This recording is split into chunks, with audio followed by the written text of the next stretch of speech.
Bonjour, soyez les bienvenus sur LCP pour voir ou revoir les temps forts du débat parlementaire et le meilleur des auditions en commission parlementaire. Alors justement aujourd'hui on va aller en commission des affaires économiques où une belle brochette de grands patrons était auditionnée.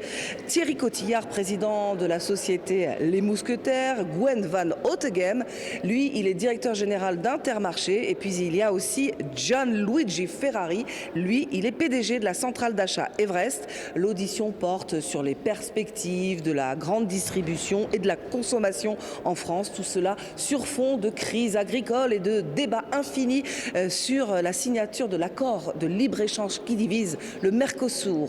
Direction tout de suite la salle de commission. On se retrouve tout à l'heure. Bien, messieurs les présidents, monsieur le directeur général, mes chers collègues, nous avons le plaisir de recevoir cet après-midi au sein de notre commission monsieur Thierry Cotillard, président du groupement Les Mousquetaires, habitué de cette commission, monsieur Gwen Van Otegem, directeur général d'Intermarché, ainsi que monsieur Gianluigi Ferrari, président directeur général d'Everest.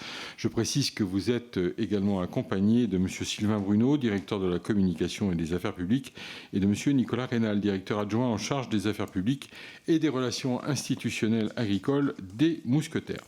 Je veux rappeler que le groupement des Mousquetaires est organisé autour de la société Les Mousquetaires et se distingue par un modèle coopératif d'indépendants combinant des points de vente tels qu'Intermarché ou Netto et un appareil industriel intégré dans l'agroalimentaire et la logistique. Votre groupement comprend environ 4100 points de vente et regroupe 7 enseignes Intermarché, Netto, Bricomarché, Bricocash, Bricorama, Rodi et Rapide Pare-Brise.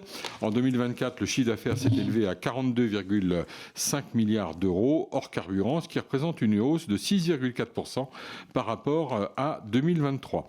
La croissance a été stimulée par la vente de produits alimentaires avec une progression cumulative des ventes de 7,4% pour vos deux enseignes principales, Intermarché et Netto. Et enfin, la part de marché de votre groupement atteint environ 17% à la suite de vos dernières opérations de croissance externe, notamment l'intégration de magasins du groupe Casino. Quelques mots également sur la plateforme Everest, dont notre commission souhaitait effectivement entendre un représentant. Everest est une plateforme européenne d'achat fondée par le leader du marché allemand Edeka, qui réunit plusieurs grands distributeurs alimentaires, dont le groupement des Mousquetaires, pour mutualiser une partie des négociations avec les grands industriels multinationaux. Everest affiche 52 fournisseurs référencés et environ 130 milliards d'euros de chiffre d'affaires combiné. De façon générale, ces plateformes sont principalement mobilisées pour les marques internationales à forte notoriété et ne couvrent ni les marques distributeurs, mais vous nous le confirmerez, ni les produits frais, ni les approvisionnements locaux. Et dans un contexte de forte concentration de l'offre industrielle au niveau européen et mondial, les distributeurs recherchent avec ces plateformes à rééquilibrer le rapport de force commerciale en obtenant des effets de volume et de sécurisation des conditions d'achat. L'achat de produits alimentaires représente une dépense largement contrainte pour nos concitoyens et les pratiques commerciales de vos sociétés sont donc cruciales en termes de positionnement des prix et d'évolution de la consommation dans un contexte où les problématiques du pouvoir d'achat des ménages et du développement du commerce en ligne sont essentielles. Avant de vous céder la parole, Monsieur Cotillard, pour une quinzaine de minutes, je souhaiterais vous poser collectivement un certain nombre de premières questions. Dans quelle mesure le modèle coopératif sur lequel repose le groupement des Mousquetaires constitue-t-il un avantage compétitif face au groupe intégré de la distribution et en particulier sur la maîtrise des coûts et la réactivité commerciale? Les Mousquetaires se positionnent historiquement comme un acteur engagé sur les prix. Comment conciliez-vous cet objectif avec la nécessité d'assurer la pérennité économique des fournisseurs et considérez-vous que la concurrence entre enseignes joue pleinement son rôle en matière de protection de pouvoir d'achat ou identifiez-vous aujourd'hui des facteurs structurels qui en réduisent l'impact? Estimez-vous que face aux grands industriels multinationaux, des plateformes telles qu'Everest contribuent effectivement à un rééquilibrage et une meilleure modération des prix pour le consommateur final? Comment appréciez-vous également l'impact de votre développement sur la survie des commerces indépendants dans les centres-bourgs et quelles garanties pouvez-vous apporter pour préserver un tissu commercial équilibré des territoires? Monsieur Ferrari, vous aviez par ailleurs été invité à venir participer aux travaux de la commission d'enquête sur les pratiques commerciales et vous aviez à l'époque refusé de venir devant les parlementaires. Pourquoi ce soudain changement de pied et votre volonté de rencontrer la représentation nationale? Aujourd'hui, un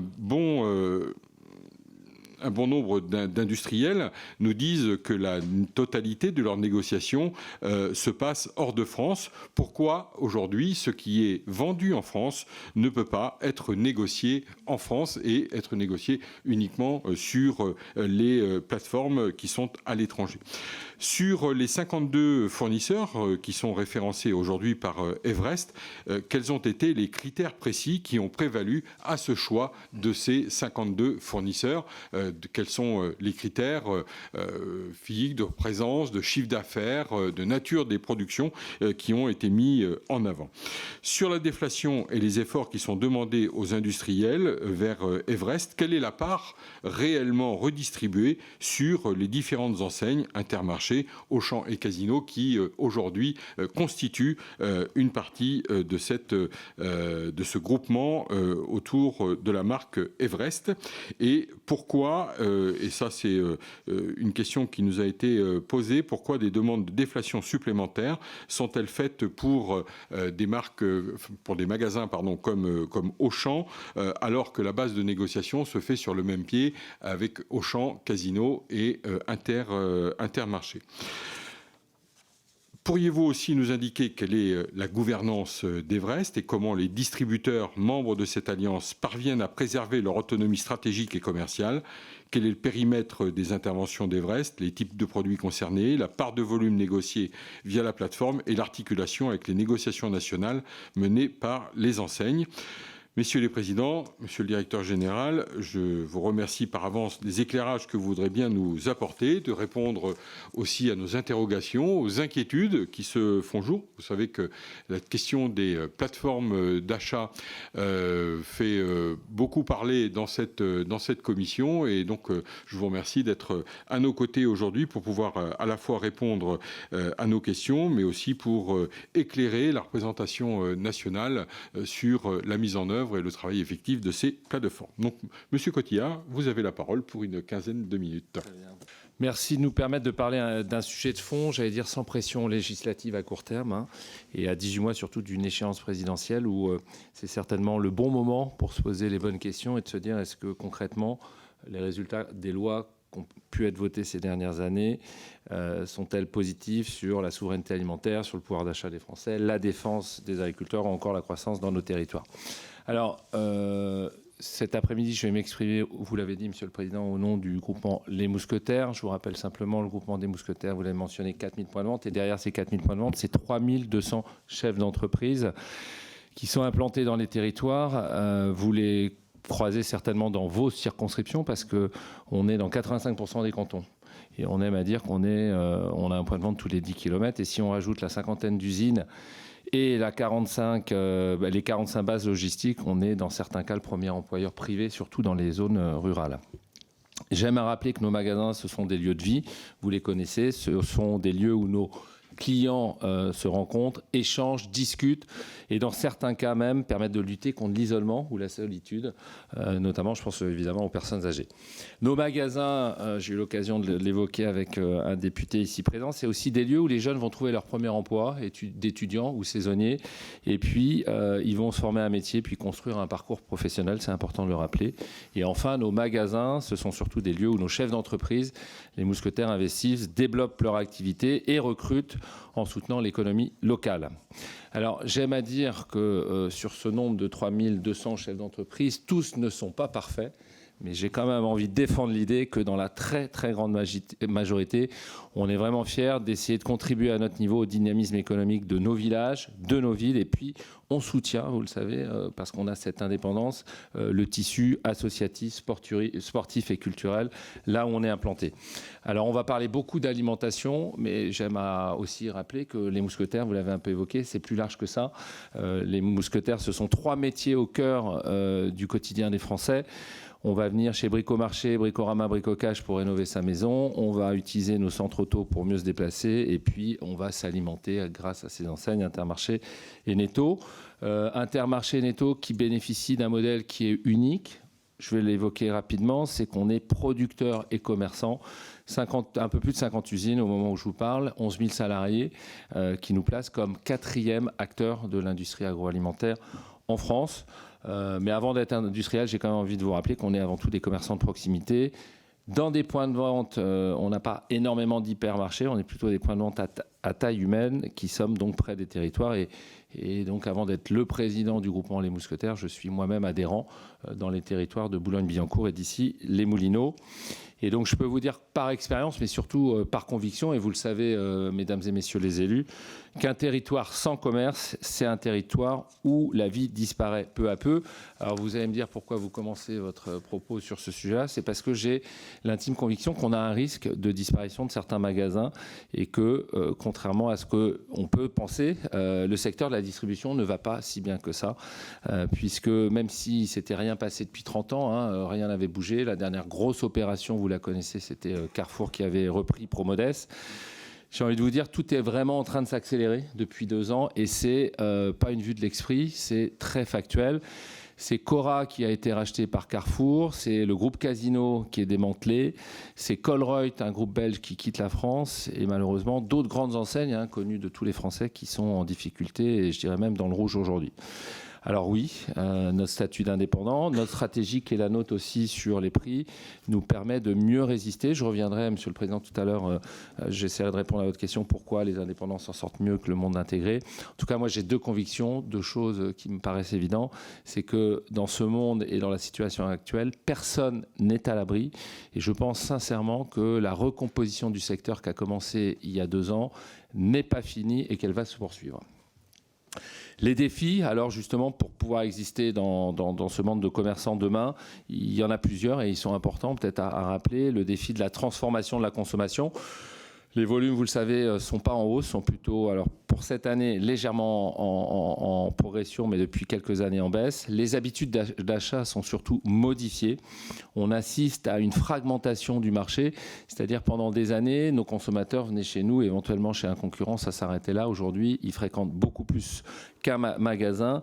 Ils vont simultanément dans des enseignes spécialisées, ils vont chez des hard discounters, des solderies, des magasins de déstockage et bien évidemment, le digital est passé par là. Donc c'est un peu plus de 6 types d'enseignes qui sont utilisées chaque semaine par les Français. Le premier défi qu'on pose pour exister demain, c'est de répondre évidemment à la première préoccupation de nos consommateurs qui nous le rappellent tous les jours, c'est le prix.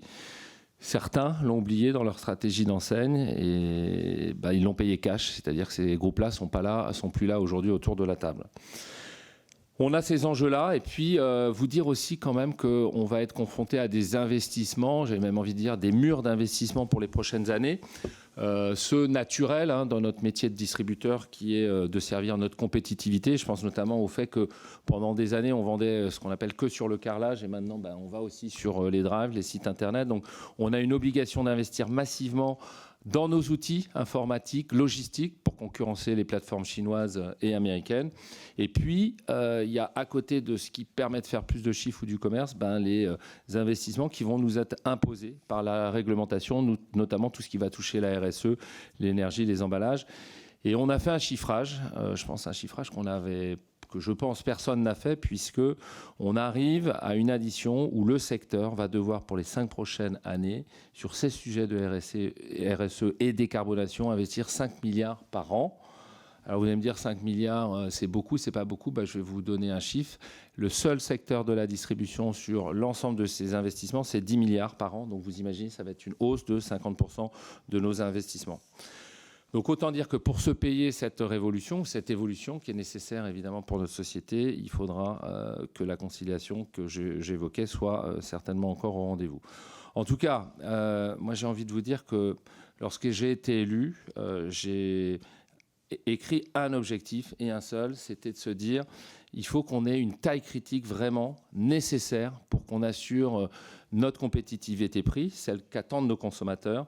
Il faut qu'on soit en capacité à avoir une taille qui nous permet de peser, on va en débattre certainement dans l'après-midi, sur les négociations commerciales. Et puis, on a eu un travail de fond pour réduire nos charges de manière à les investir dans ce que je viens de vous dire, la RSE et le digital. En tout cas, le programme, c'était de prendre des décisions pour être sûr qu'on existe demain. Ça paraît un peu fou, vous avez donné le chiffre, on fait 40 milliards, mais on n'a pas cette certitude-là. En fait, il faut prendre les bonnes décisions pour être sûr qu'on soit là demain. D'où les opérations de croissance externe, vous les avez aussi évoquées. On a depuis 2 ans procédé au rachat de près de 300 points de vente Casino. Colruyt, c'est 81 points de vente dans la région Est et Centre-Est qui, au printemps, basculeront sous enseigne Intermarché. Et puis, on a défini un deal que je vais qualifier de gagnant-gagnant avec le groupe Auchan qui va bénéficier de la master franchise, probablement après l'accord de la DLC en fin d'année 2026. Et toutes ces opérations de croissance externe, j'ai envie de vous dire, on l'a fait avec deux leviers. Un sens de la responsabilité, notamment sociale, parce qu'on a sauvé 10 000 emplois, on va en créer 1 500. Et puis une prise de risque quand même, qu'il faut rappeler, puisque ça va être plus d'1 milliard que l'ensemble des adhérents du groupement Mousquetaire vont devoir investir pour reprendre la société ou réinvestir et remettre à niveau le point de vente. Face à ces risques, on a parfois des vents contraires. Je vais en parler. C'est ce que j'appelle les excès de normes et de taxes, une spécialité un peu française. Et ça peut nuire à notre compétitivité. Un rappel, les prélèvements obligatoires dans notre secteur, c'est 67% de notre résultat d'exploitation. L'économie globale, en général, les prélèvements, c'est 44%. Donc, on est dans un cadre où, en complément, on est certainement l'un des secteurs aussi les plus réglementés, vous le savez. Alors, si ça nous permettait d'être plus compétitifs, pourquoi pas, mais j'ai l'impression que c'est l'inverse. C'est-à-dire, si on regarde d'une manière un peu macro la situation de tous les acteurs de la chaîne alimentaire, la première chose, vous le constatez aujourd'hui, c'est la crise qu'exprime depuis plusieurs années le monde agricole. Les PME, et on travaille avec eux étroitement, la FEF qui les représente nous explique que 25% de leurs membres sont en difficulté économique, voire dans le rouge. Et puis je viens de vous le dire, on a pour la première fois depuis 50 ans des plans sociaux en France sur la distribution et des magasins qui sont en train de fermer. Donc l'hyper-réglementation que j'évoque, elle s'applique évidemment aussi à nous, les acteurs traditionnels du commerce. J'ai envie de vous dire, dans le cadre d'un surencadrement des négociations entre acteurs privés, vous le savez, on a une date butoir. Il y a une question de fond sur cette date butoir parce que c'est unique en Europe. Et on nous fait porter la responsabilité qu'en cas de non-accord au 1er mars, la seule responsabilité engagée, c'est de la faute du distributeur. Je considère aussi, et on en débattra certainement, qu'il y a un déséquilibre en faveur des grands industriels qui sont autorisés à arrêter unilatéralement les livraisons sans moyen de défense pour le distributeur. Et puis il y a un dernier dispositif qui a été voté. Pourtant, il n'a aucun lien avec le monde agricole. C'est l'encadrement des promos sur les produits d'hygiène et de beauté. Ça a profité certainement à certains industriels, en tout cas pas aux Français qui payent aujourd'hui plus cher que nos confrères allemands les produits qu'ils trouvent dans nos rayons. Tout ça pour vous dire que probablement il faudrait davantage de simplification, de transparence, notamment pour le monde agricole, même si je considère qu'il ne faut pas remettre en cause ce qui a pu être fait et les avancées qu'on a depuis la loi Egalim. Monsieur le Président, vous êtes bien placé pour en parler. En tout cas, moi j'ai l'impression que ça a apporté des résultats. Rappelez-vous, lorsque cette loi a été votée en 2017, l'objectif c'était d'améliorer la situation des éleveurs laitiers, des éleveurs porcins et des filières porcines, tout en protégeant les PME. Il y a des mécanismes utiles qui ont été mis en place, qui ont payé, mais on peut aussi avoir un bilan où on peut se dire que la loi a également certainement complexifié le système en détournant un peu l'objectif premier qui était d'aider le monde agricole, les PME, et peut-être qui a favorisé à terme les industriels et les multinationales. En tout cas, je le dis clairement, aujourd'hui, on va pouvoir vous l'illustrer. On a vraiment la certitude et puis la garantie, que seules les multinationales utilisent l'option 3 des lois Egalim. afin d'éviter la transparence des prix agricoles, puisque l'option 3 ne donne, dans le cadre des négociations, aucune information réelle sur la matière première agricole, ni sur son tarif, ni sur l'origine. J'ai envie de vous dire, c'est presque un scandale d'opacité, mais aussi d'inégalité, parce que finalement, dans la vraie vie, seules les multinationales ont les moyens de payer 50 000 ou 100 000 euros le CAC, qui va évidemment signer l'attestation pour faire figurer l'option 3. Or, cette transparence, c'est clairement, puisque c'est le sujet de l'actualité en France, une clé essentielle pour sécuriser les revenus du monde agricole.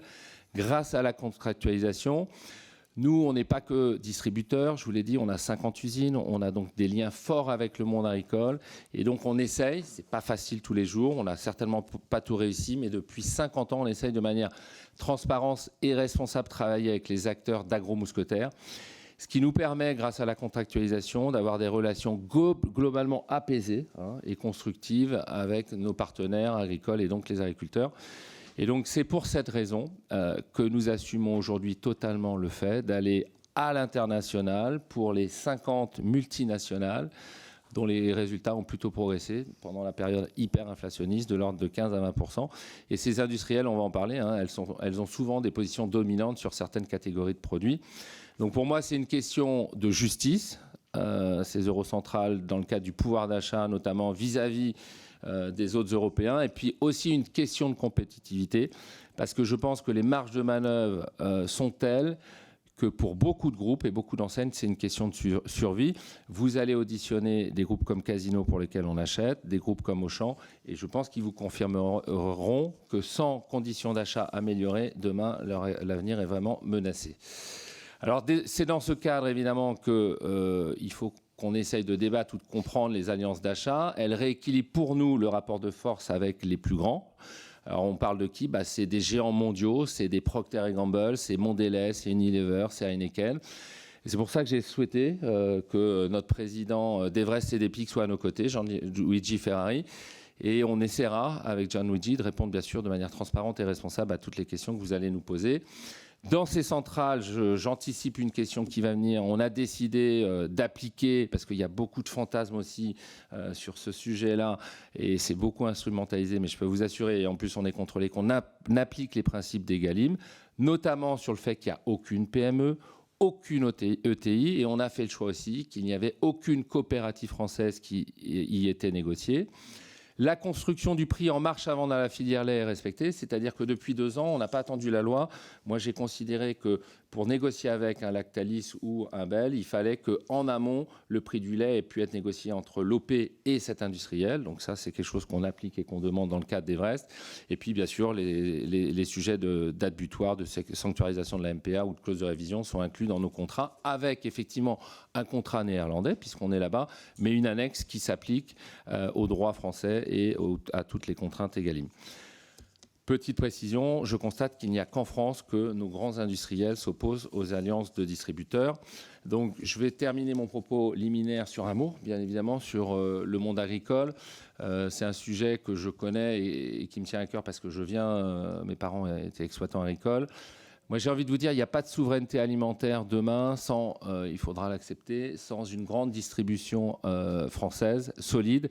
Mais il n'y aura pas non plus de grande distribution, évidemment, sans une agriculture qui soit forte et productive, parce que finalement, au final, on va tous être interdépendants et on aura un avenir commun.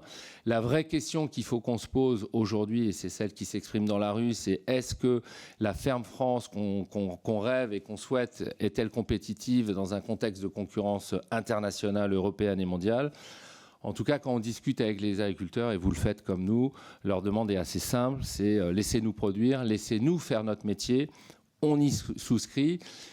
Alors on comprend bien sûr le sens des normes qu'on ajoute à toutes les démarches européennes. Elles sont là, elles sont vertueuses, elles sont visionnaires dans beaucoup de cas, puisqu'elles nous permettent de se projeter dans une société qui sera plus vertueuse. Mais si on n'est pas capable d'embarquer l'Europe et d'aligner tous les États membres sur ces propositions additionnelles, j'ai envie de vous dire qu'on se saborde, parce qu'en fait, on ne permet pas aux agriculteurs français à ce moment-là de produire avec les mêmes règles que les concurrents allemands, danois ou espagnols.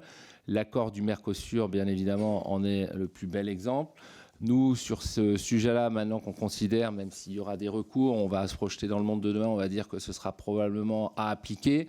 Et ben, j'ai envie de vous dire, chacun prendra ses responsabilités. Le premier à prendre ses responsabilités, c'est celui qui mettra sur le marché ses produits. Eh bien, sur ce sujet Intermarché, les mousquetaires ont été clairs depuis 2 ans, parce qu'on était sollicité aussi par le monde agricole. On a dit qu'on n'en vendrait pas. Alors, pas de produits bruts, donc de poulet, de viande qui viendrait dans nos boucheries ou sur notre étal de points de vente. On est allé un peu plus loin parce qu'en fait, beaucoup de débouchés, c'est dans les produits industriels. Et donc, on aurait pu avoir la tentation de dire on fait l'annonce que sur les produits bruts. On ira plus loin, c'est-à-dire que les plats préparés n'auront pas non plus. Si je prends l'exemple de la paella, il y a du poulet, le poulet ne sera pas brésilien. Ça, c'est l'engagement qu'on a pris.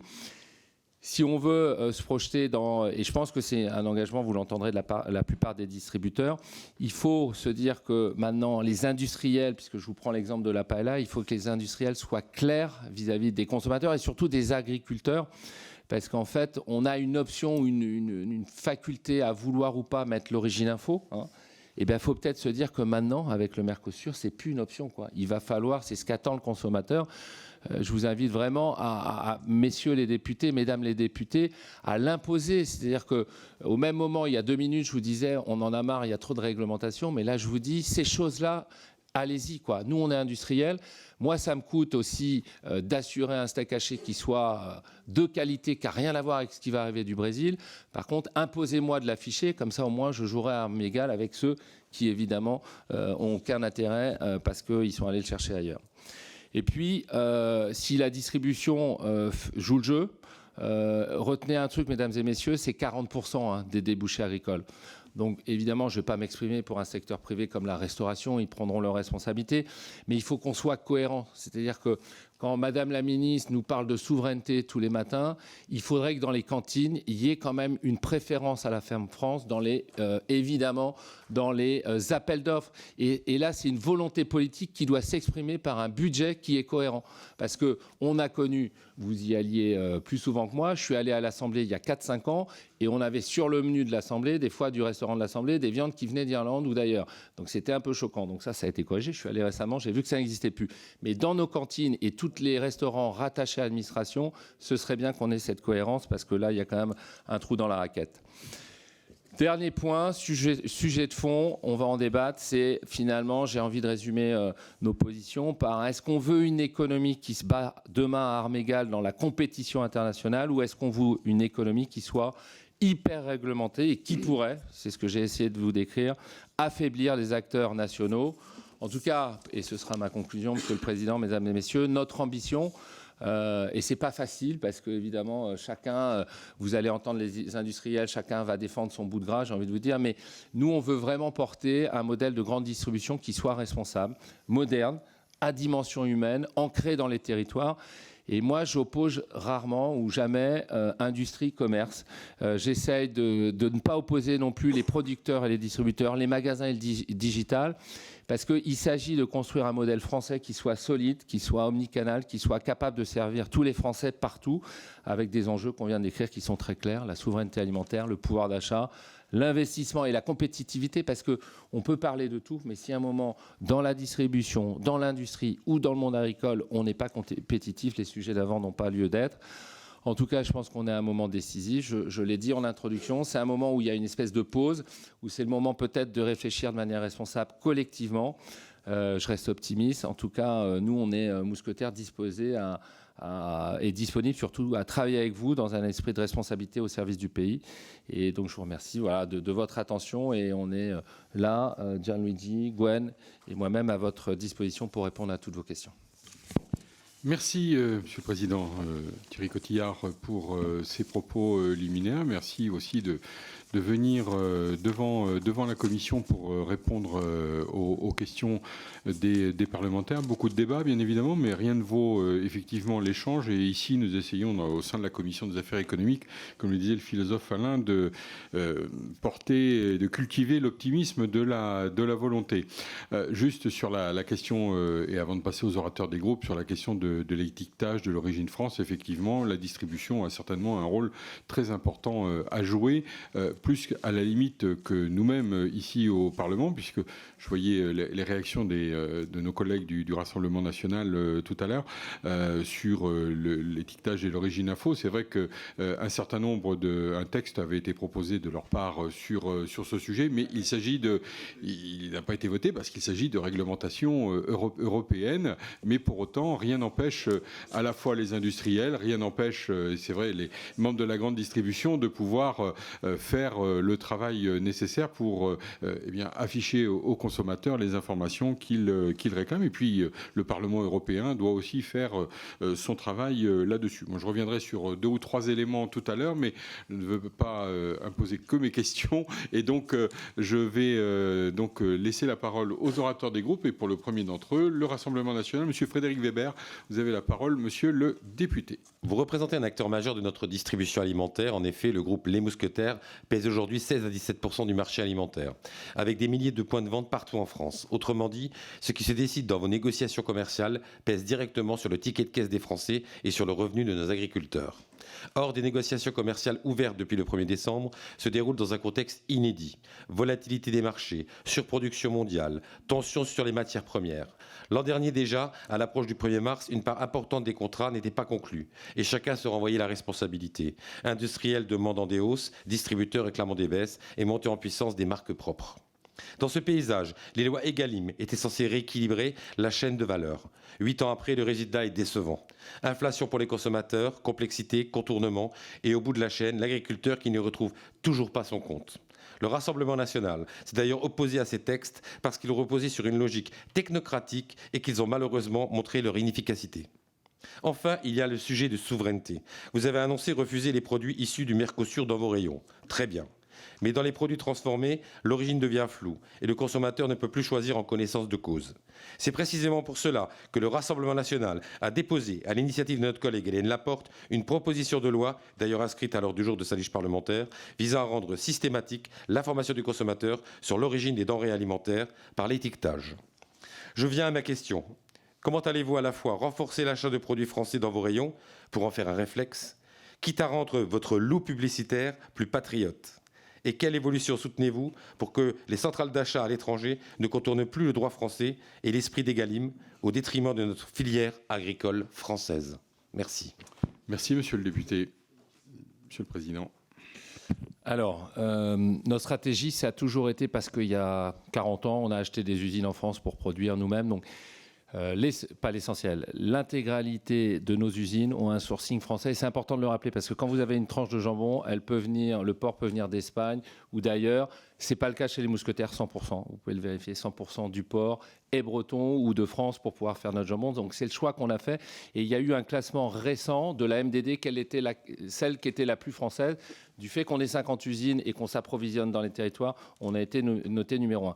Donc concrètement, puisque c'est à la volonté de chacun, pour l'afficher et que ça fasse, qu'on le voit dans les rayons, il y aura 300 produits cette année. C'est pas assez, 300 produits. Par contre, en 2028, c'est dans 2 ans, tous les produits d'Intermarché auront Origine Info avec l'information pour le consommateur pour bien montrer, parce qu'on considère qu'aujourd'hui on investit, ça nous coûte et on ne le revalorise pas puisque personne ne le sait. Donc ça c'est important de vous le rappeler. Pour ce qui est d'Egalim, Gianluigi pourra compléter mais j'ai qu'1 minute. Retenez ces 50 plus gros, les plus grosses multinationales. Moi, fils d'agriculteur, j'ai défendu l'idée, pas de coopérative agricole, pas de TI, pas de PME, parce qu'on considère en fait que, vous l'avez dit, il y a un sujet de pouvoir d'achat en France. Il ne faut pas le perdre de vue, d'accord ? Si on avait accepté les tarifs des industriels en 23-24, c'était plus 40%.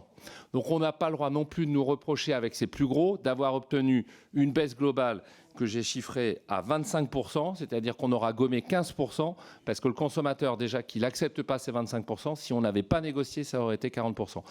Quand ça va en Europe, donc c'est aux Pays-Bas, vous avez le droit, effectivement, néerlandais, le contrat est écrit comme ça. Par contre, l'annexe, elle est écrite en français et les principes d'Egalim sont respectés. C'est-à-dire qu'il y a une date butoir et tout est conservé. Et c'est important, vraiment, j'insiste, ne mélangeons pas la PME de Bretagne d'un groupe qui s'appelle Procter & Gamble et qui a sorti encore plus de résultats ces dernières années avec la crise d'inflation. Pour le groupe Ensemble pour la République, Madame Anne-Sophie Ronceret, vous avez la parole, Madame la députée. Depuis 2018, avec les lois Egalim, nous avons posé un principe simple. Le revenu agricole ne doit pas être une variable d'ajustement du prix final. Quand la valeur est tirée vers le bas dans les salles de négociation, ce sont les agriculteurs qui finissent par payer. Et lorsqu'on fragilise l'amont, on fragilise nos territoires, notre souveraineté alimentaire et la capacité à investir. Or, une part croissante des négociations commerciales se déroule désormais à l'échelle européenne via des centrales d'achat transnationales qui rendent plus difficile l'application de nos règles nationales et nourrissent un décalage entre ce que vote le Parlement et ce que vivent les acteurs économiques. La question se pose pour nous. Comment garder des règles claires et applicables quand la négociation se déplace, alors que c'est notre agriculture qui encaisse et nos territoires qui payent ? Ces montages déplacent les négociations là où la traçabilité des engagements devient plus compliquée, alors même que l'impact final est bien en France. Un élément récent a mis en lumière ce périmètre. Une liste rendue publique fait apparaître 52 fournisseurs d'Everest, dont des groupes qui travaillent directement avec des matières premières agricoles, comme Bonduelle, Lactalis ou encore le groupe Bell. Dans le même temps, nous voyons que ces structures ne sont pas des Eldorado. Des enseignes ont annoncé leur départ d'Everest, témoignant des tensions autour des méthodes et du cadre de négociation. Dans ce contexte, je veux vous poser 2 questions très concrètes. Tout d'abord, Monsieur Cotillard, vous avez défendu l'idée d'un code de bonne conduite qui exclurait les produits à forte composante agricole des négociations menées via des centrales d'achat européennes. Or, à la lumière de ce qui a été rendu public, comment expliquez-vous cette situation et quelles précisions pouvez-vous nous apporter sur le périmètre que vous excluez chez Intermarché au sein d'Everest pour les produits agricoles et alimentaires ? Et ma deuxième question sera, au regard des départs et des critiques sur le fonctionnement d'Everest, pourquoi Intermarché choisit-il de rester membre d'Everest et surtout, quelle ligne rouge Intermarché s'interdit explicitement dans ce contexte qui mettrait les industriels sous contrainte et qui pourrait, par ricochet, faire pression sur la valeur des matières premières agricoles ? Je vous remercie. Merci Madame la députée. Monsieur le Président. J'ai 1 minute, donc je vais essayer d'être très synthétique. C'est un peu plus, ok. Moi, à un moment, j'avais défendu, parce que je rencontrais les représentants du monde agricole, j'avais défendu l'idée de se dire, écoutez, si vous voulez vraiment qu'on protège le monde agricole, on peut peut-être prendre la décision d'exclure les charcutiers, les laitiers des centrales européennes, parce que c'est les seuls dossiers où il y a une composante agricole qui est vraiment forte. Ce qu'on parle de Procter & Gamble, des shampoings, ça ne touche pas le monde agricole. Cette proposition-là, je l'ai donnée aux responsables agricoles, j'en ai parlé à tous les distributeurs, sans parler d'alliance, mais en disant c'est peut-être la bonne solution pour sortir par le haut, pour essayer de trouver un compromis. Personne ne l'a accepté. On a été les seuls à le proposer, on n'a pas été suivis. Et très honnêtement, je vous le dis, et ça va répondre à pourquoi je retourne et pourquoi je ne repars pas d'Everest, c'est que nous, on est sortis des centrales européennes pendant 3 ans. On l'a payé cash dans le positionnement prix. C'est-à-dire qu'on a pris un retard réel d'améliorateur des conditions d'achat ou plutôt dans l'autre sens de perte. Et à ce moment-là, ça se répercute, vous savez où ? Ça se répercute sur les étiquettes dans les intermarchés et les adhérents disent mais qu'est-ce que vous faites ? Est-ce que vous avez les outils pour pouvoir faire les négociations avec les plus gros fournisseurs ? Parce qu'en fait, Leclerc a ses prix qui baissent, Carrefour a des prix qui baissent et nous, parce qu'on n'avait pas cette centrale d'achat, on n'était plus dans le match de la compétitivité prix. Donc j'ai envie de vous dire, la règle du jeu aujourd'hui, elle nous impose, pour être compétitif sur ce sujet du pouvoir d'achat, d'avoir une centrale d'achat qui soit aujourd'hui, qui est devenue la règle du jeu puisque tout le monde a là. Si vous ne le faites pas, vous êtes condamné à avoir des prix qui soient très chers. Et puis maintenant que les charcutiers et les laitiers sont au niveau d'Everest, nous, la ligne qu'on s'est donnée, c'est la MPA, qu'elle soit en France ou au niveau d'Everest, elle sera respectée. Ce qu'on veut, par contre, c'est négocier ce qu'il y a à côté, c'est-à-dire la matière première industrielle. Et moi, aujourd'hui, je peux vous dire, parce qu'on a une laiterie, que l'emballage a baissé, l'électricité, alors ça dépend comment on l'a acheté, mais globalement, ça baisse. Et il y a des vraies raisons sur le coût industriel d'obtenir des baisses qu'on répercute aux consommateurs. Eh bien, on ne peut pas en discuter avec les plus gros parce qu'ils cochent une option 3 qui fait qu'on n'a pas la lecture très précise de ce qu'est de la matière agricole, de ce qu'est du coût industriel. Et c'est pour ça que si on revient sur ce qui doit être la législation de demain, puisqu'il faudra certainement un Egalim suivant dans le cadre du prochain programme présidentiel, eh bien, cette transparence, ça peut être une option. C'est-à-dire qu'il faut imposer d'où ça vient et surtout à quel prix on paye les agriculteurs parce qu'aujourd'hui, avec les plus gros, on ne le sait pas. Merci, Monsieur Cotillard. Pour le groupe La France Insoumise, Madame Mathilde Igné, vous avez la parole, Madame la députée. Pas encore. Encore. Merci, Monsieur le Président. Messieurs les Présidents, Monsieur le Directeur Général, chers collègues, en septembre 2024, Coopérative U a annoncé sa sortie de la centrale d'achat européenne Everest, en cause, selon le Président, l'impossibilité de vraiment respecter la loi française. L'alliance avec Everest Epic ne garantirait pas le respect de la date butoir et de la fin des négociations commerciales et la part sanctuarisée de la MPA, de la matière première agricole. Des mesures pourtant inscrites donc dans la loi Egalim 2 visant à protéger la rémunération des agriculteurs et des agricultrices. Monsieur le Président Cotillard, le groupe Les Mousquetaires fait la promotion de son attachement aux agriculteurs. Votre responsable des relations agricoles indiquait en novembre que chez Intermarché, ce sont les producteurs et artisans qui fixent leurs prix, et vous l'avez encore fait savoir aujourd'hui. Pourtant, de manière générale, le respect de la sanctuarisation de la matière première agricole dans les négociations commerciales se dégrade d'année en année. Pouvez-vous confirmer que votre alliement à la centrale d'achat européenne Everest Epic ne remettra pas en cause la sanctuarisation de la matière première agricole? Et Monsieur le Président Ferrari, quant à vous, pouvez-vous confirmer qu'Everest n'imposera pas à la société Les Mousquetaires de négocier selon vos conditions et non selon la loi française? Ces derniers mois, Intermarché a déjà envoyé ses propositions de prix d'achat à certains industriels en leur imposant de parvenir à un accord avant la fin des négociations commerciales. Ces industriels ne vous ont pourtant pas transmis leurs conditions générales de vente, qui contiennent notamment la sanctuarisation de la matière première agricole. Ces pratiques interrogent l'esprit des lois Egalim étant la construction du prix en marche avant, censé garantir une rémunération aux producteurs. Donc, Monsieur le Président Cotillard, en proposant des prix d'achat sans connaître les besoins de matières premières agricoles, comment pouvez-vous garantir des prix rémunérateurs aux agriculteurs? Je vous remercie. Merci, Madame la députée. Monsieur Cotillard. Alors, je vais laisser Gianluigi Ferrari aussi répondre à une partie de la question. Notre principe, c'est, je l'ai dit, pas de remise en cause de la MPA lorsque les choses sont claires. Au moment où je vous parle, 90% des accords ont été trouvés avec les PME en France. Donc ça, c'est quand même une notion importante parce que la PME a joué la transparence sur d'où venait le produit et à quel prix il le payait. Et avec les grandes multinationales, alors vous allez dire, j'insiste, mais au même moment, on n'a que 20% des accords qui sont signés. Et 20% notamment, vous pouvez vérifier, les 3/4 où tout le monde signe l'option 3, c'est-à-dire je n'ai pas le détail au moment où je négocie de ce qui va en MPA et MPI. Donc ça, c'est un point qui est vraiment très structurant. J'insiste sur cette obligation de transparence, mais ça conditionne le truc. Peut-être, Gianluigi, un complément. Bonjour à tout le monde déjà. Je dois m'excuser pour mon français. J'essaie de faire le mieux possible pour me faire entendre. Pour répondre à votre question sur le respect de la loi Egalim, Thierry a déjà évoqué 2-3 fois, et je vais le répéter, nous, on suit tous les principes de la loi Egalim. Il n'y a rien qui échappe. Ça, on l'a bien déclaré déjà les autorités. On a un rapport constant avec la DGCRF et avec Bercy. On a soumis les contrats et on a déjà reçu les premiers avis que les contrats de Everest suivent tous les principes de la loi Egalim. Bien évidemment, ce sont des contrats d'une société hollandaise, sont en droit hollandais, mais ça ne veut pas dire que on a envie d'utiliser, vous utilisez le verbe contourner, si je me rappelle bien, la loi française. Ça, c'est faux. Nous, on respecte.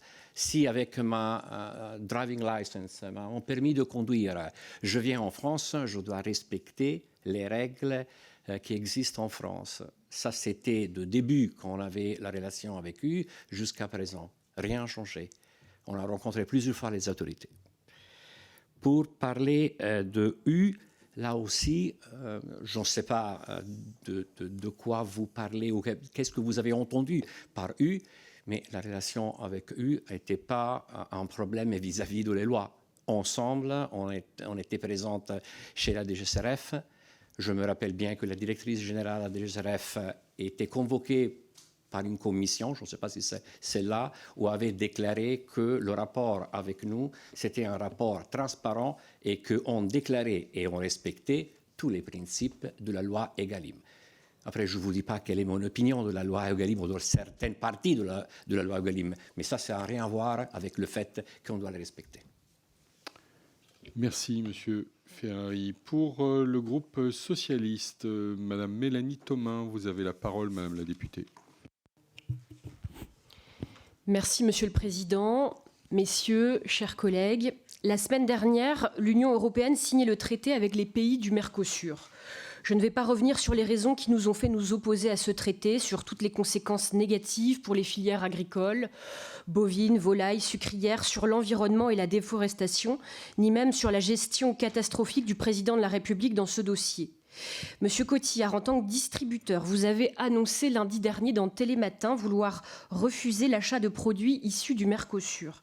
Je salue bien évidemment cette initiative et j'encourage tout le secteur de la distribution à faire de même. Néanmoins, dans les faits, comment pouvez-vous nous assurer et garantir aux consommateurs qu'aucun produit présent dans vos étals ne contiendra du bœuf brésilien? Allez-vous négocier avec vos acheteurs industriels? Comment les consommateurs pourront être certains que dans les plats transformés, dans les sauces, dans les rayons surgelés ou de découpe, il n'y ait pas de viande sud-américaine? Un autre accord de libre-échange concurrence fortement la production française agricole, celui avec le Maroc, d'où nous importons une grande quantité de tomates cerises, en croissance ces 3 dernières années d'après un rapport du CGAER. Ces barquettes sont vendues dans les grandes surfaces à 99 centimes au détriment des producteurs français, comme c'est le cas dans ma circonscription. Face à cette concurrence, les producteurs français ont répliqué avec une barquette souveraine et un prix recommandé 1,29 €. Or, vos magasins Intermarché vendent ces barquettes à 1,95 €, soit 66 centimes de marge. Ma question est donc la suivante. Comment comptez-vous baisser vos marges afin de venir en soutien aux producteurs de la filière ? Enfin, ma troisième et dernière question porte sur la pêche. Les océans se réchauffent, s'acidifient, de nombreux pays et industriels ont recours à des pratiques désastreuses de surpêche. L'économie de la pêche et les petits ports sont en danger, en particulier dans un territoire comme celui du Finistère. Il est donc nécessaire, comme en agriculture, d'agir, d'anticiper et de s'adapter aux conséquences du réchauffement climatique pour maintenir l'activité économique primordiale de cette économie maritime. Monsieur le Président, votre flotte Intermarché basée à Lorient, en Bretagne, emploie 200 marins sur 15 navires engagés dans une démarche responsable d'après vos propres mots. Si je ne partage pas les méthodes de l'ONG Bloom à votre égard, je souhaite toutefois connaître vos engagements en la matière. Où en êtes-vous de la décarbonation de votre flotte? Quelles sont vos pratiques contre la surpêche, aussi bien dans votre flotte qu'avec vos partenaires? Je vous remercie.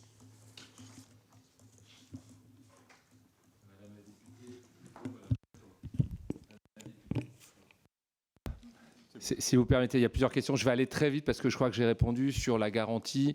En fait, je l'ai prise et on a des adhérents qui sont responsables. Donc, il n'y aura pas au rayon boucherie un poulet traditionnel brut qui sera brésilien, ça c'est sûr. Et puis, de toute façon, on se fera sanctionner par le consommateur qui, je pense, sera en opposition à ça.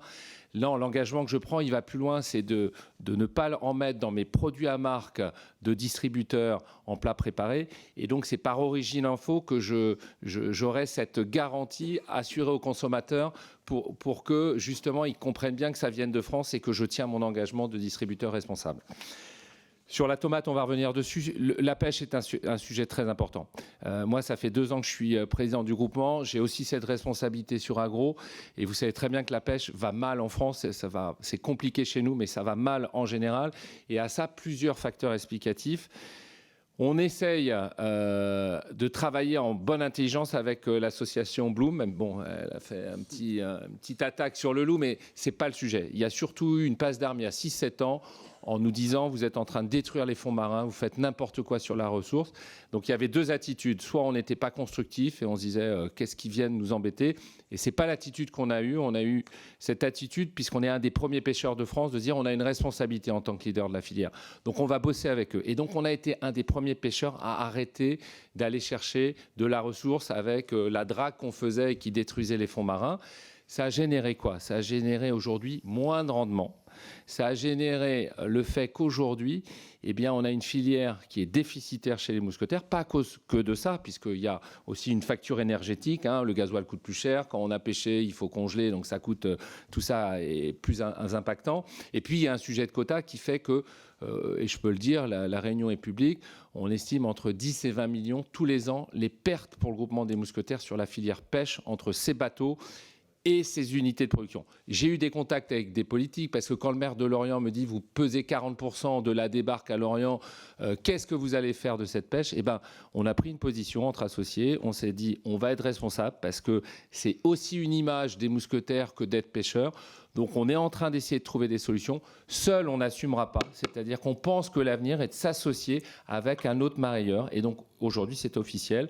Il y a une demande d'association pour faire ce qu'on appelle une joint venture avec un autre groupe qui nous permettrait de perdre un peu moins sur cette filière parce qu'aujourd'hui, avec les volumes qu'on traite et les contraintes qu'on a, elle est déficitaire. Et une consommation aussi, ça devient très compliqué parce qu'en fait, ce qu'on pêche, le client, c'est plus le cuisiner. Je vous la fais très court. Moi, j'ai des magasins. Donc, à part la crevette, le saumon et le cabillaud, il ne se passe pas grand-chose dans un rayon poissonnerie. Et c'est ça qui est dommage. Et on a une responsabilité tous ensemble aussi à l'éducation, mais c'est un autre sujet. Merci, Monsieur Cotillard. Pour le groupe de la droite républicaine, Madame Christelle Minard, vous avez la parole, Madame la députée. Monsieur le Président, Monsieur Cotillard, Messieurs les directeurs, votre audition par cette commission intervient dans un contexte, comme beaucoup de mes collègues l'ont dit, agricole, de crise profonde. Depuis de nombreuses années, le nombre d'exploitations agricoles en déficit ne cesse d'exploser. Dans mon département, comme dans beaucoup de départements en France, mais en Eure-et-Loire, on est évidemment sur un marché céréalier important. C'est le premier département agricole de la région Centre-Val de Loire et la quasi-totalité des exploitations est en déficit depuis les 3 dernières années. Trop d'agriculteurs, pourtant piliers de notre souveraineté alimentaire, peinent à vivre de leur travail et cela aujourd'hui est inacceptable et ils l'expriment. Les difficultés du secteur agricole sont principalement liées à 2 facteurs. Un carcan réglementaire étouffant, créant une concurrence déloyale face aux producteurs étrangers, mais aussi une pression constante sur les prix empêchant la juste rémunération de nos agriculteurs. Vous et la grande distribution au sens large avez un rôle majeur à jouer pour soutenir l'agriculture française.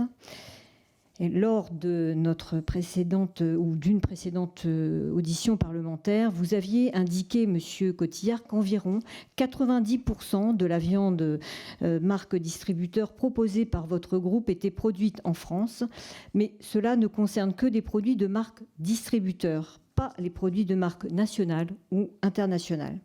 À ce sujet, envisagez-vous de prendre des mesures comme des clauses de provenance, par exemple, dans les négociations avec les industriels pour privilégier les produits issus d'élevage français et plus généralement de l'agriculture française? Par ailleurs, les pressions sur les prix sont telles qu'aujourd'hui, beaucoup d'exploitants agricoles vendent à perte. Leurs coûts de production augmentent et les prix baissent. Comment les agriculteurs peuvent-ils s'en sortir avec des prix si bas? Selon un rapport de l'Observatoire de la formation des prix et des marges des produits alimentaires datant de 2022, les fruits frais peuvent faire l'objet de marges de 40%, atteignant jusqu'à 67% pour certains légumes. Dans ce cas, ce sont à la fois les agriculteurs et les consommateurs qui sont les grands perdants. Alors, quelles actions concrètes comptez-vous prendre pour garantir une rémunération juste et stable aux agriculteurs?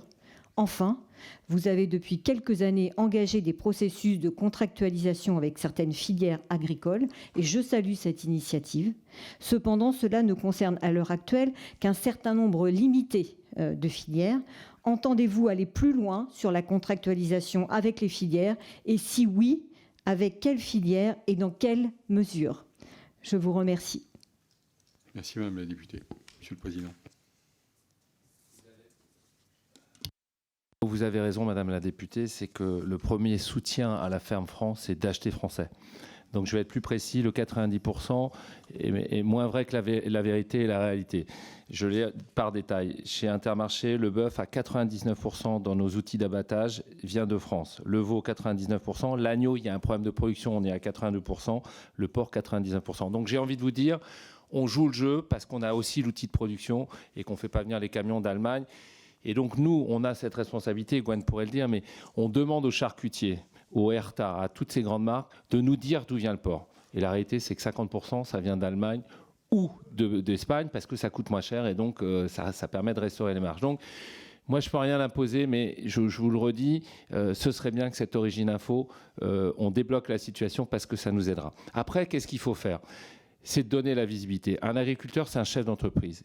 C'est un chef d'entreprise d'une PME où il a des salariés, il a besoin d'investir, donc il a besoin d'être sécurisé sur des volumes et à quel prix on l'achète. Donc c'est une démarche qu'on a eue sur le porc.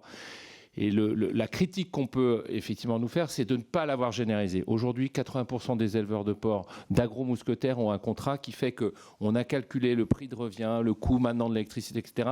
Il a un floor qui fait qu'on ne descendra jamais en dessous et il est sécurisé, il investit. Ça a été beaucoup plus compliqué sur le bœuf. Et on est en train d'essayer de le mettre en place, et sur l'agneau, qui sont des filières qui étaient plus longues à mettre en place. Et puis aussi, où l'agriculteur pouvait se dire, je bénéficie un coup de coûts qui sont plus ou moins importants, et donc je préfère rester dans cette position. Donc, la contractualisation, c'est la suite logique. Et puis après, il faut que le consommateur soit acteur aussi de ça. Donc on a une réussite franco-française, c'est qui le patron ? Donc on s'est dit, pourquoi on ne le fait pas en marque de distributeur ? Ça s'appelle Merci. C'est nos éleveurs de lait qui ont écrit, en l'occurrence au président précédent, en disant il faut nous faire cette marque parce qu'il n'y a pas de raison si les consommateurs sont prêts à payer. On l'a fait, ça représente 30 millions aujourd'hui de litres, c'est énorme. Et donc pour vous dire, parce que vous m'avez dit qu'est-ce que vous faites ? On est en train de transversaliser cette marque. Cette marque, ça a été sur le lait. Donc les agriculteurs sont très heureux. Et si on pouvait vendre tout le lait en marque Merci, ce serait bien. Et aujourd'hui, c'est pas que ça, c'est le miel, c'est plein de produits qui sont déclinés, les œufs. Et donc, on a un marketing pour favoriser cette marque de distributeur responsable pour aussi embarquer le consommateur à mieux payer. Merci, Monsieur Cotillard. Pour le groupe des écologistes et social, Monsieur Boris Tavernier. Merci, Monsieur le Président Travers, Messieurs les présidents et directeurs généraux. Pour ce qui est vendu en France, d'où négociez-vous vos contrats ? Depuis la France, les Pays-Bas ou la Suisse ? Alors que nous sommes en plein dans les négociations commerciales entre la grande distribution et ses fournisseurs, je vais revenir sur les questions des centrales d'achat européennes. J'aimerais notamment profiter de la présence de M. Ferrari, PDG d'Everest. Everest, ce n'est pas qu'une très grande montagne de l'Himalaya, c'est aussi une méga centrale d'achat européenne qui regroupe Intermarché, Auchan, Casino, l'enseigne de livraison de courses Picnic ainsi que le distributeur allemand EDK. Naïvement, on pourrait penser qu'entre enseignes de la grande distribution, c'est la guerre permanente. La guerre des prix, la guerre des parts de marché, la guerre pour attirer les clients. Mais parfois, vous savez faire la paix entre vous. Précisément, la paix, vous la faites quand il s'agit de mener une autre guerre, la guerre contre vos fournisseurs. Et vous avez des armes pour mener cette bataille, ce sont les alliances d'achat que vous nouez. On a donc d'un côté Auchan, Casino, Intermarché, regroupés au sein de l'alliance Aura, membre de la centrale d'achat européenne Everest, basée aux Pays-Bas, et de la centrale de service Epic, basée à Genève. De l'autre côté, on retrouve Carrefour, Système U et des enseignes allemandes regroupées au sein de la centrale d'achat Concordis. L'intérêt de ces méga centrales d'achat, selon vous, se regrouper pour peser face aux plus grands industriels, pouvoir négocier de manière plus équilibrée avec les plus gros, avec les plus durs de l'industrie, les Coca-Cola et autres Ferrero. Alors je ne vais pas pleurer pour eux, mais il faut s'assurer d'un équilibre dans les relations commerciales. Il faut également s'assurer d'un respect des principes de concurrence entre vous, sinon ce seront les clients qui seront pénalisés. Non, ce qui me pose question, c'est l'emplacement de ces méga centrales d'achat. Everest est basé aux Pays-Bas, Concordis en Belgique. Et je ne parle pas de votre centrale de service basée en Suisse. Nous sommes nombreux à penser que l'emplacement de ces méga centrales d'achat n'est pas anodin. Elle vous servirait à échapper aux droits français et notamment aux lois Egalim qui visent, même si elles sont insuffisantes, à protéger les agriculteurs. Alors on connaissait l'évasion fiscale, on connaissait les délocalisations. Seriez-vous en train de créer l'évasion juridique ? Vous me direz qu'avec Egalim 3 sont censées être soumises au droit français les négociations qui concernent les produits destinés à être vendus sur le territoire national. Dans la pratique, vous savez que cela est difficile à contrôler pour les services de l'État. Vous regroupez pour peser face aux plus gros de l'industrie, vous pouvez le faire depuis la France, pas besoin de partir à l'étranger. Ainsi, M. Ferrari, je vous demande de prouver votre bonne foi. Prouvez-nous que vous et les membres de votre centrale d'achat localisée aux Pays-Bas ne cherchent pas à contourner le droit français. Prouvez-nous que Intermarché, Auchan, Casino ne cherchent pas à éviter les lois Egalim. Comment nous le prouver ? En ramenant les centrales d'achat à la maison. Et cette maison, c'est la France. Pourquoi pas ? Parce que la majorité des membres de votre centrale d'achat sont désormais français. Parce que l'écrasante majorité des chiffres d'affaires réalisés sont français. Intermarché, Auchan, Casino, c'est 130 milliards d'euros de chiffre d'affaires contre seulement 1,5 milliard pour Picnic, la dernière entreprise membre de votre alliance. Alors, M. Ferrari, êtes-vous prêt à prouver votre bonne foi ? M. Cotillard, vous représentez les mousquetaires Intermarché. Êtes-vous prêt à soutenir cette proposition pour nous prouver que votre participation à une centrale d'achat basée aux Pays-Bas ne vise pas à contourner la législation française ? Merci. Gianluigi va répondre précisément sur cette question. Je vais simplement redonner le sens de ces eurocentrales. Nous pesons aujourd'hui 1 à 2% du chiffre d'affaires de ces multinationales. Et pensez bien que le rapport de force n'est pas celui que vous pouvez imaginer, parce que sur certaines catégories de produits, je n'ai pas le choix. Quand je suis sur le marché de la pâte à tartiner, je peux vous dire que j'ai un rapport de force de Nutella, pour ne pas le citer, qui est vraiment puissant parce que je ne peux pas m'en passer pour le consommateur. La réalité, pourquoi on est allé là-bas, et après il va vous expliquer aussi pourquoi sur ce pays, et c'est vraiment pas un choix, il n'y a aucune manipulation sur le sujet fiscal, et on va vous le redire, on applique le droit français même si le siège est délocalisé là-bas. Ce que je veux vous dire, c'est que la fragmentation tarifaire des grandes multinationales, c'est une réalité en Europe. Le même produit peut être vendu 15 à 20% moins cher dans d'autres pays. Alors moi, je veux bien que les Français soient remontés sur le pouvoir d'achat, mais ne m'interdisez pas d'aller lui permettre d'acheter des grandes marques à un prix plus accessible. Ça, c'est le sens même de l'Eurocentrale. Après, Gianluigi, on ne va pas prendre l'exemple de Picnic. Je pense qu'il y a un Allemand qui est dans l'Alliance, qui pèse autant que nous en termes de chiffre d'affaires, voire plus. Et donc, il n'y avait pas d'intention particulière à poser le siège aux Pays-Bas. Je vais te laisser répondre peut-être. Et puis, si vous nous permettez, parce qu'il faut être concret en fait, ces sujets, il y a des fantasmes, j'aimerais bien qu'on prenne exceptionnellement 1 minute de plus pour vous montrer quelques produits et quelques écarts de tarification. Et moi, je ne peux pas le dire puisque je ne suis pas censé connaître les tarifs des Allemands, mais Gianluigi, c'est son métier et c'est ce qu'il connaît dans le cadre de l'Eurocentrale. Allez-y, Monsieur Ferrari, on vous laisse une bonne minute pour répondre. Merci. Dans une minute... Allô ? C'est bon. Dans une minute, je réponds de nouveau à la question de la loi Egalim. Nous, on respecte tous les principes de la loi Egalim. On peut être en France, en Italie, en Allemagne ou en Hollande. Pour les activités qu'on a en France, on respecte la loi Egalim, comme on respecte les lois hollandaises et les lois allemandes. Ce sont les 3 pays où on est présent. C'est vrai, on a 52 fournisseurs et la raison pour laquelle existe ce type de société est pour essayer de balancer les rapports de force avec des gros industriels. Vous avez évoqué les 52 fournisseurs.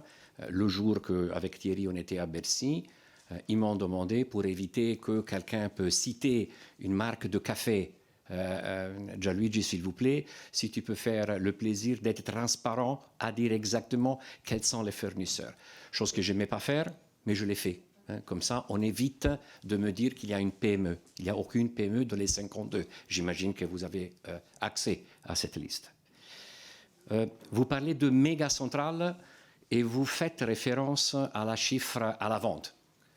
Je n'ai pas de problème à vous dévoiler que la chiffre à l'achat, parce que c'est la seule chiffre que je connais, de Everest, l'année passée, on a fait 8 milliards et en 2026, on projette avec la rentrée complète sur base annuelle de Intermarché, Auchan et Casino, on peut arriver à 13-14 milliards de chiffre d'affaires. Ça, c'est notre chiffre. Tout le reste sont des agrégations de chiffre d'affaires que les journalistes aiment faire.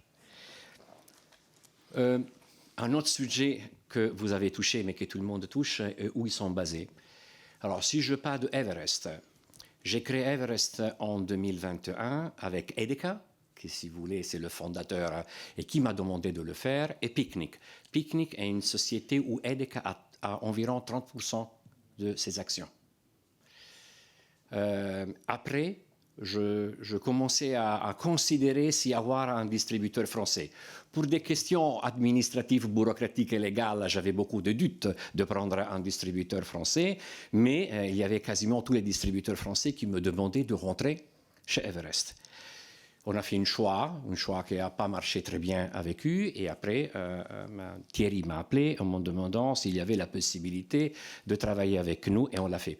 Ça veut dire qu'on a basé la société à Amsterdam, parce que si tu veux créer, comme les gros multinationales, tu veux créer un siège, tu dois le faire dans 2 villes. 3 villes en principe. Londres, mais Londres avec le Brexit n'est pas quelque chose de raisonnable, ou Bruxelles et Amsterdam sont les 2 qui ont d'importants gares, d'importants aéroports, et il y a pas mal de concentration des sociétés. Si tu veux parler en français, tu vas à Bruxelles. Si tu veux parler en anglais, tu vas à Amsterdam. C'est le seul choix. Après, je vais expliquer de EPIC, si vous souhaitez, Président. Je dois couper ou Allez-y. Et puis on va passer, on a encore d'autres orateurs. Donc. Parfait. Et alors ça, c'est pour quelle raison est basé à Amsterdam. Mais il pouvait être basé à Paris. Le principe est le même. Les Allemands, ils me disaient, est-ce que tu respectes la loi allemande? Bien sûr, je dois mettre le siège dans une ville. Je ne peux pas le mettre dans 4. Pour répondre à la question de EPIC, EPIC, je l'ai créé en 2021 encore. Avant EPIC, j'ai créé AGECOR, comme ça je lis les deux. La raison pour laquelle j'avais créé AGECOR à Genève, parce qu'après 10 ans de Bruxelles, avec mes enfants et mes collaborateurs, on pensait que partir de Bruxelles, c'était la période où il y a eu aussi l'attentat à l'aéroport, et d'aller dans un pays plus proche de l'Italie et un petit peu plus sécurisé, c'était la bonne chose. J'ai la chance de mettre les sociétés que je crée où je veux. Et être en Suisse et à Genève, c'était quelque chose d'agréable. La fiscalité, chez AGECOR, je peux dire, mais ce n'est pas une société que je gère encore aujourd'hui, mais chez EPIC, j'ai tout le temps fait des fiscal rulings où on ne paie pas les taxes en Suisse. Parce que je veux que tout l'argent qu'on encaisse par les industriels va à 100%, c'était une autre question que vraiment le président avait évoquée, à 100% à l'épargne. Nous, on travaille comme un centre de coûts. Et la règle pour payer les taxes avec le fisc suisse est basée sur les coûts de l'entreprise. Ça veut dire qu'on ne paie quasiment rien de taxes en Suisse. Mais c'est le même principe qu'on a à Amsterdam. On ne paie pas de taxes. À Amsterdam, on achète une boîte d'un producteur, de la pâte Barilla, on l'achète à 1 euro et on la revend à 1 euro. On ne fait pas de profit. Je pense que je dois m'arrêter. Oui, mais, et puis si j'ai la chance, on pourra, en fin d'audition, dans les éléments de conclusion, on pourrait revenir sur un certain nombre de questions auxquelles vous n'auriez pas pu répondre. Pour le groupe des démocrates, M. Pascal Lecamp, vous avez la parole, Monsieur le député. Merci, Monsieur le Président, et merci pour votre souplesse avec la séance. Monsieur le Président Cotillard, messieurs les directeurs généraux, chers collègues, les enjeux qui nous réunissent aujourd'hui sont considérables. Ils concernent notre souveraineté alimentaire, la rémunération de nos agriculteurs, le pouvoir d'achat de nos concitoyens et la vitalité de nos territoires. Vous les avez évoqués dans vos propos liminaires, Monsieur le Président, avant mon départ, donc je vous ai bien entendu. Depuis 2018, nous avons bâti avec les lois Egalim un cadre destiné à stopper la guerre des prix destructrice de valeur et à protéger le revenu de nos agriculteurs. Pourtant, l'inquiétude persiste sur le terrain et ces règles essentielles semblent encore insuffisamment respectées par certains acteurs. Mon inquiétude est double. D'une part, celle de voir les avancées permises par Egalim fragilisées, voire remises en cause. D'autre part, celle des conséquences directes pour nos agriculteurs, dont la situation économique reste extrêmement préoccupante. Dans ce contexte, je souhaite vous interroger sur la manière dont votre entreprise garantit le respect des lois Egalim. Cela concerne d'abord la rémunération des producteurs. Comment garantissez-vous le respect des obligations sur le revenu agricole, par exemple le caractère non négociable de la part liée au coût de production, et comment appliquez-vous la majoration de 10% du seuil de revente à perte? Cela concerne ensuite les négociations commerciales, alors que 55% des contrats n'étaient pas encore signés cette année au mois de mars, enfin en ce moment, au mois de mars dernier, 2025. Comment garantissez-vous le respect de la date butoir du 1er mars pour les négociations annuelles? Par ailleurs, comment veillez-vous au respect du droit français, ça a un peu été évoqué, pour les produits distribués en France, y compris lorsque les négociations commerciales se sont déroulées à l'étranger? Enfin, je souhaite vous interroger sur la vision de votre groupe quant à la transformation de nos territoires. Nous avons longtemps opposé commerce de proximité et grande distribution. Je suis un ancien maire, un ancien élu local, chez moi, dans ma ville, à Civray, dans la Vienne. Vous êtes le premier intermarché à être arrivé. L'ouverture de grandes surfaces a eu des effets économiques réels sur les artisans locaux. Cela dit, cette opposition appartient peut-être au passé, mais les conséquences artisanales sont toujours visibles aujourd'hui. Aujourd'hui, une nouvelle fracture semble apparaît entre commerce physique et commerce en ligne, particulièrement dans les zones rurales confrontées à de forts enjeux de mobilité. Si les grandes surfaces ont fragilisé les centres-bourgs hier, elles restent aujourd'hui des lieux de rencontre, des lieux où la population se retrouve. Comment votre groupe se positionne-t-il face à cette évolution et quel rôle pensez-vous jouer ou pouvoir jouer pour maintenir des commerces physiques vivants et accessibles dans nos territoires? Je vous remercie. Il y avait plusieurs questions dans votre question. Je vais garder... il y en a 3. Je laisserai Gwen Van Glen revenir sur le sujet de l'application de la loi Egalim, puisqu'il a la vision globale, il est responsable des achats. ils travaillent sur l'international, mais aussi la France. Sujet très structurant, la place du commerce dans les territoires. Écoutez, nous, je l'ai un peu dit dans les propos liminaires, vous avez connu certainement Yves Godino, maintenant c'est le Diaba. Voilà, c'est des gens investis et on n'est pas dans l'hyper-gigantisme de la grande distribution. On a des points de vente qui font 2000 m² quand les hypermarchés sont à 6 000 – 7 000.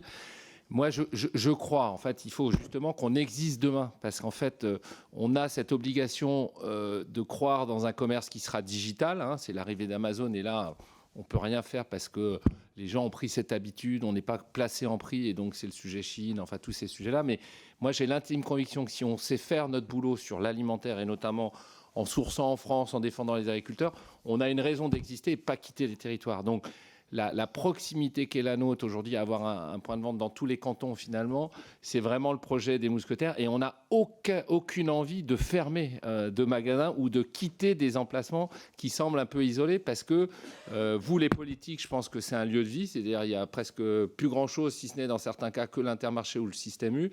Donc on a une stratégie vraiment d'occuper l'espace dans la proximité. En rural, on l'a toujours fait. Et maintenant, on a une stratégie d'aller en centre-ville. On n'existe pas à Paris, hein, vous n'allez pas nous voir. Eh bien, c'est aussi une vie de quartier qu'il faut animer. Et on a des politiques qui nous demandent aujourd'hui de retrouver une place pour la grande distribution en centre-ville. Et c'est notre stratégie. Donc, on ne quittera jamais les territoires. Et on aura un commerce de proximité où il y aura des caissières. Hein, on ne va pas passer en automatique. Et puis, il y aura surtout maintenant les mousquetaires qui vont aller aussi en ville où il y a un besoin d'animer les quartiers. Sur la partie Egalim, Gwen, est-ce que tu peux revenir sur le sujet ? Bonjour, mesdames et messieurs les députés. Donc, sur la partie Egalim, je ne vais pas revenir sur le fait qu'on applique l'ensemble des composantes de la loi Egalim. Mais vous avez posé une question plus précise, c'est comment on fait pour respecter la date du 1er mars, qui est une des composantes essentielles d'Egalim. Écoutez, nous, on a bien l'intention de le faire, et j'ai évidemment des patrons qui nous demandent, et moi, je demande à mes collaboratrices et à mes collaborateurs aux achats et aux adhérents qui négocient de le faire, mais il faut être deux.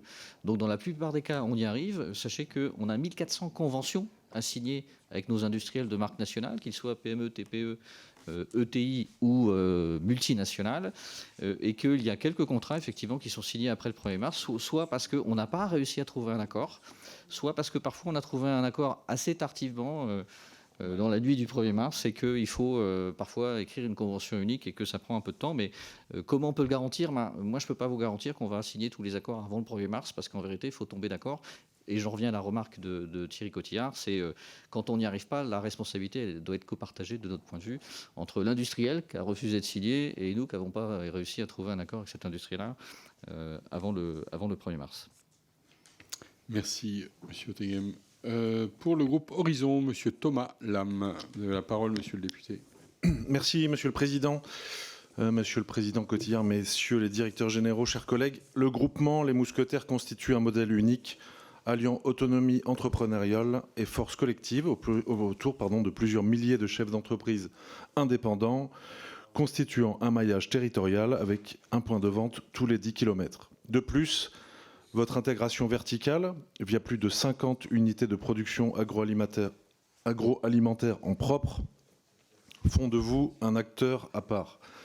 Dans ma circonscription à Asnières, j'ai 5 magasins, 4 adhérents avec qui nous avons des échanges nourris. Nous en avons parlé tout à l'heure, des entrepreneurs implantés dans leur territoire avec qui nous pouvons collaborer sur les sujets d'emploi, sur les sujets associatifs. Votre présence s'étend de l'équipement de la maison à la mobilité, mais c'est bien la distribution alimentaire via Intermarché qui tire votre activité. Votre groupe vient de s'engager dans une logique de consolidation par croissance externe sans précédent dans le monde de la grande distribution française, avec le rachat d'environ 300 magasins au groupe Casino, la reprise de 80 magasins Colruyt et la franchise récente de 300 supermarchés Auchan. Intermarché va atteindre les 20% de parts de marché, resserrant l'écart avec Leclerc et Carrefour. Pour revenir sur le modèle d'intégration verticale qui fournit 40% des produits sous MDD vendus par Intermarché et Netto, on pourrait penser avec les rachats récents qu'il y a une hausse de volume en conséquence. Pourtant, il a été mentionné dans la presse un projet de cession de 8 sites, de 8 de vos sites. Donc je voulais savoir quelles en étaient les raisons, s'il avait été étudié la possibilité de les agrandir, de les moderniser. Et si ce n'est pas le cas, si ce n'est pas possible, quel sera le devenir des salariés. Par ailleurs, sur les les rachats de magasins, il a été également mentionné dans la presse la fermeture de 30 des 300 magasins Casino pour des raisons de trop grande proximité avec d'autres magasins et de performance insuffisante. Je voulais savoir de la même manière si cela n'avait pas pu être mieux anticipé, s'il va y avoir également des fermetures potentielles sur les rachats de Colruyt et sur les franchises Auchan, et le cas échéant, quels sont les plans qui sont prévus pour reclasser le personnel. Je vous remercie. Alors, vous l'avez évoqué, le premier sujet, c'est les 8 cessions potentielles d'usines du groupe Agro-Mousquetaires. Notre stratégie, en fait, elle a été de se dire, est-ce que notre pôle industriel sert notre consommateur, soit pour sécuriser l'approvisionnement d'un produit qui n'existerait pas demain parce qu'il n'y a pas assez de débouchés, ou surtout, est-ce que ça nous permet d'avoir le meilleur rapport qualité-prix. Une fois qu'on a dit tout ça, on a fait un choix de recentrer sur les produits bruts, c'est-à-dire l'abattage de la viande, du porc, et de s'éloigner des plats préparés qu'on laisse à d'autres industriels, parce que notre combat, c'était d'apporter le mieux manger et plutôt des produits les plus sains possibles auprès de nos consommateurs. Une fois que je vous ai dit ça, aujourd'hui, donc, ces 8 usines sont en train d'être étudiées pour être reprises par des concurrents. Et à chaque fois, on a le même discours, c'est qu'on aura une position très responsable. On se garantit que le repreneur développera l'activité, ça veut dire investira, mais surtout sauvegardera à minima l'emploi. Les quelques sessions qu'on a fait, il faut que vous compreniez qu'on va lui sécuriser pendant 5, 6, 7 ans les volumes d'Intermarché. Mais comme ça ne s'appelle plus Intermarché, il arrive évidemment à les vendre à Carrefour, à Leclerc ou à des concurrents. Et là, il réembauche et il développe. Donc, les expériences qu'on a eues par le passé de cession d'usine sont plutôt des plans de développement pour l'usine. Pour ce qui est des points de vente, lorsqu'on a racheté les casinos, et demain vous évoquez Colruyt, on ne les rachète jamais pour fermer. Vous imaginez, ça nous coûte. C'est arrivé dans la pire des hypothèses, dans le cas de casinos pour quelques points de vente, on parle d'une quinzaine de points de vente, parce que économiquement, c'était non viable. Et nous, on est dans un monde d'indépendants, vous le savez, vous l'avez évoqué, vous connaissez nos adhérents, où il faut pouvoir en vivre et qu'à la fin, il reste quelque chose. Quand on n'a pas pu faire vivre ça dans un groupe d'indépendants, on l'a proposé à des groupes intégrés qui, par des loyers trop importants, des clients trop partis à la concurrence, sont abandonnés. Donc oui, on a cette déception que sur les 300 casinos, on a dû en fermer quelques-uns. Maintenant, l'avenir, c'est quoi par rapport aux 2 autres opérations? Colruyt, aucune fermeture, puisque les 81 points de vente sont des propositions fermes d'adhérents en direct, et donc ça sera repris. Et donc il y aura reprise des employés et plutôt création d'emplois. Et pour le projet Auchan, qui est une autre forme de développement, il n'y a aucune acquisition par les mousquetaires. C'est Auchan qui garde ses employés et qui va bénéficier de la master franchise et donc recevoir les produits grâce à notre logistique, les produits de nos usines, les prix, les promos. Et donc, aucune réduction d'emploi. Et d'ailleurs, le directeur d'Auchan viendra vous le dire, ça n'est pas un projet de réduction de coûts, c'est un projet de relance commerciale où, avec la politique commerciale d'Inter, il espère faire plus de chiffre d'affaires. Merci, Monsieur Cotillard. Pour le groupe Liberté Indépendant Outre-mer et Territoire, dernier orateur de groupe, Monsieur David Topiak. Vous avez la parole, Monsieur le député. Merci, Monsieur le Président. Messieurs les Présidents, Monsieur le Directeur Général, dans le cadre de cette audition, je voulais vous poser des questions sur 3 points. Tout d'abord, le Mercosur. Monsieur Cotillard, vous avez évoqué que vous engagiez à ne pas acheter de produits issus du Mercosur dans le cadre de cet accord qui, on espère, ne sera pas signé, mais fort probable qu'il aboutisse vu les procédures engagées. Et vous avez également milité pour un renforcement du programme Origine Info afin de mieux informer les consommateurs. Je partage complètement votre avis sur les 2 points, évidemment. Je voulais vous poser une question à votre niveau sur les produits transformés, et notamment les produits, les plats préparés, les plats surgelés, sur lesquels l'origine des ingrédients bruts est difficile à identifier pour le consommateur. Allez-vous modifier vos cahiers des charges auprès de vos fournisseurs pour rendre le contrôle plus effectif à votre niveau et faire en sorte de garantir qu'il n'y aura pas de produits, notamment on peut parler de bœuf, qui viendraient du Mercosur dans les plats transformés. Un deuxième point concernant Egalim et les centrales d'achat. Vous avez évoqué l'autre jour lors de votre interview sur les 4 vérités, lundi, que vous étiez pour Egalim, qui impose une marche en avant du prix et qui permet de structurer des filières et de ramener un prix rémunérateur aux agriculteurs. Et vous proposez d'aller plus loin. Je saisis la balle au bon. Je vous demande si vous êtes donc favorable à un Egalim européen. Je sais qu'aujourd'hui, et c'est une réflexion que nous menons dans cette commission, que nous portons les uns les autres d'un égalim européen.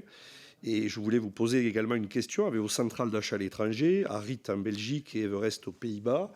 Est-ce que vous respectez Egalim dans ces plateformes installées à l'étranger et que vous partagez de cette ambition d'un Egalim européen?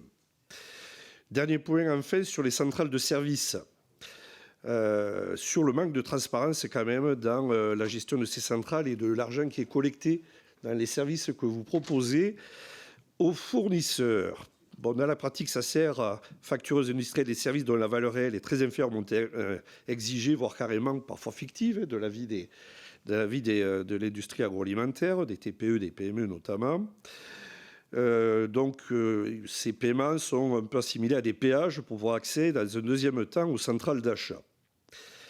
On comprend que le mécanisme n'est pas très louable et que je ne suis pas persuadé qu'il corresponde pleinement aux valeurs d'Intermarché, qui est une entreprise que je respecte pour connaître plusieurs de vos patrons et avoir fait mes premiers pas dans le monde professionnel en tant que préparateur de commandes chez Intermarché il y a de nombreuses années de cela. Quel est le chiffre d'affaires global d'EPIC, qui est votre centrale de service? Et quelle part concerne des services vendus à des industriels français? Et dans la même logique, je voudrais savoir comment vous vous assurez que l'argent qui est récupéré aux industriels via cette plateforme de services est effectivement rendu aux consommateurs par des prix plus bas dans vos magasins, alors qu'on sait que cet argent transite par plusieurs structures qui sont basées dans des pays étrangers avant de revenir en France avec une traçabilité difficile à identifier. Je vous remercie. Monsieur Topiak.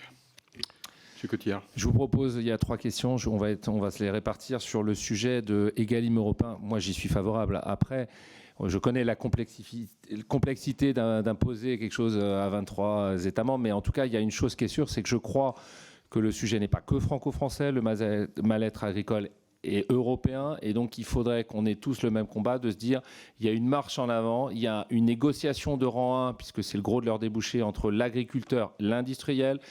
Ce prix-là, il nous est imposé, on n'a pas à le négocier, il est dans des conditions générales de vente, et pour ça, il faut imposer la transparence. Je crois que c'est ces principes-là qui doivent être français, italiens, allemands, et c'est comme ça qu'on va aider, j'imagine, à ce que la situation soit meilleure au niveau agricole européen. Sur le sujet peut-être du Mercosur, ouais. Gwen, et après, Gianluigi, j'aimerais bien que tu termines sur l'Europe, enfin sur nos centrales d'achat. Le sujet donc du Mercosur, vous posez la question des produits qu'on commercialise et comment on s'assure effectivement qu'il n'y a pas d'ingrédients, y compris pour les produits transformés qui proviennent du Mercosur. Et est-ce qu'on est en mesure de changer le cahier des charges de tous les produits qu'on commercialise? La réponse est oui, sur nos marques propres et sur évidemment les produits qu'on vend sur nos étals traditionnels, puisque c'est nous qui imposons, qui créons évidemment les choses. On s'engagera même à communiquer effectivement l'origine des produits via absolument. Sur évidemment les produits de marque nationale commercialisés par nos partenaires industriels, on ne peut que les encourager à faire la transparence là-dessus, mais on ne peut pas imposer un cahier des charges sur un produit de marque nationale. Donc il y aura un vrai travail de pédagogie à faire sur le sujet. Nous, on s'engage sur nos produits. Oui, bien sûr. Alors déjà, j'ai déjà répondu sur l'Egalim.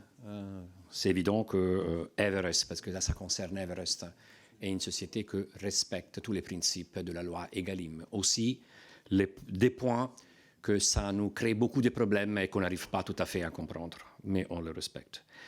Si je passe à EPIC, parce que vous faisiez référence à ça, je ne peux pas parler pour tous les centrales de services, bien évidemment. Probablement, je n'ai fondé 2-3 qui existent, mais je parle de EPIC. EPIC fournit à tous les fournisseurs des contreparties qui sont rédigées dans le contrat et ils sont validés par le fournisseur et les prestations sont payées seulement quand le fournisseur il nous donne le feu vert. Alors maintenant, si on veut discuter sur la proportionnalité ou les valeurs de la contrepartie, c'est comme parler d'une chemise de Zara et une chemise de Hermès.